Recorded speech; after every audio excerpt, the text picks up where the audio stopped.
So, hi, Hi, I'm James. Yonat. Pleasure to meet you. Nice to meet you. Tell me, what do you do at UGA? I'm in the psychology department, but I actually don't work with people, I work with monkeys. So 2 months a year I get to go to Brazil and follow monkeys around with a little palm computer and record everything they do. And what I want to learn from that is actually how they learn.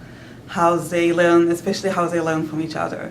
Because we know that kids, human kids, learn from adults and from each other a lot and are very prone to imitate everything they do.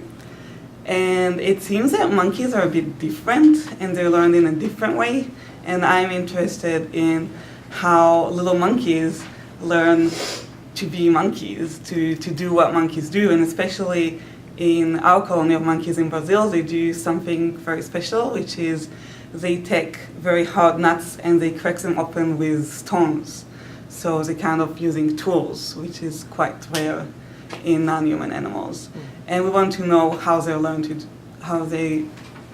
how to do that.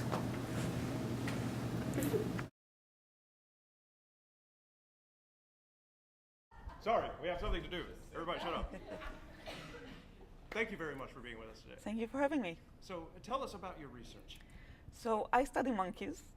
Specifically, I study wild capuchin monkeys, monkeys that live in Brazil. And those specific monkeys do something very special. They like to eat nuts. And they crack open the nuts with stones. So they bring the nuts and the stones to specific areas, to anvils, and they crack them open. So they use tools, which is something we used to think only humans can do, only we could do. But it turns out that other animals do that too.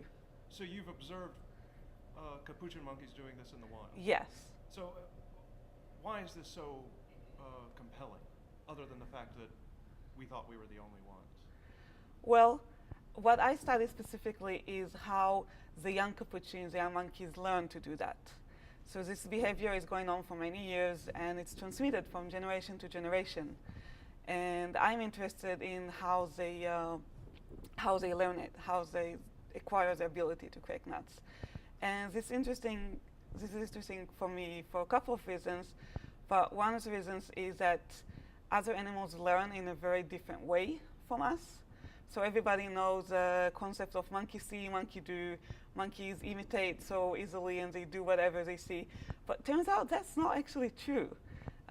They don't imitate in the way we think of. They don't see an action and just repeat it.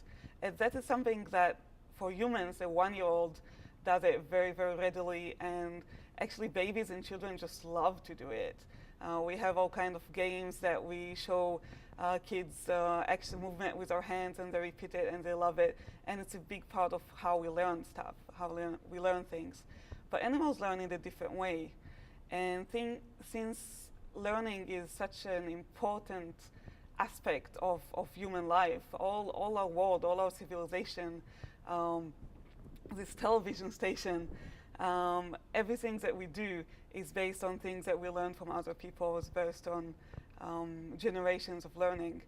And a lot of people, including me, think that the main thing that separate us from other animals, that let us develop this incredible civilization, is our ability to learn from each other. So, ultimately, by studying these monkeys, we can learn something about learning.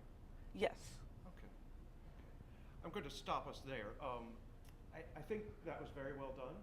You notice that she went on quite a bit of time, right?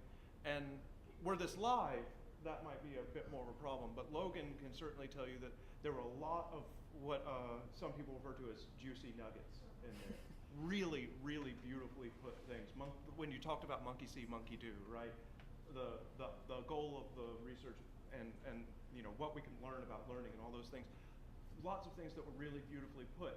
We obviously can't air the entire stream of consciousness, but that's something that is very easy to fix in editing, right? That is not hard to do at all. It may sound like it, but it really isn't. And so that was beautifully done, I thought. You took you gave us visuals. You talked about them cracking open the nuts with stones. You know, all those sorts of things. That's important. And I didn't hear a single science word in there. Did you? There's plenty of Capuchin? capuchin. Well, I mean, that's just what they. That's just what they are. You know, they can't help the name of the animal. if people ask, I always said, like, if you've seen a monkey on television or movies, it's probably a capuchin, and I have like tons of examples of where you could have seen capuchins, so Yeah. that help Perfect. people. Yeah, no, that's an easy way to deal with that. So you could just say capuchins. They're the cute little fuzzy ones with the long tails. You know. That's a definition of monkey. Well, yeah, I suppose it is. And they're not always cute either. They can No. be very mean. But that was beautifully done. Thank you.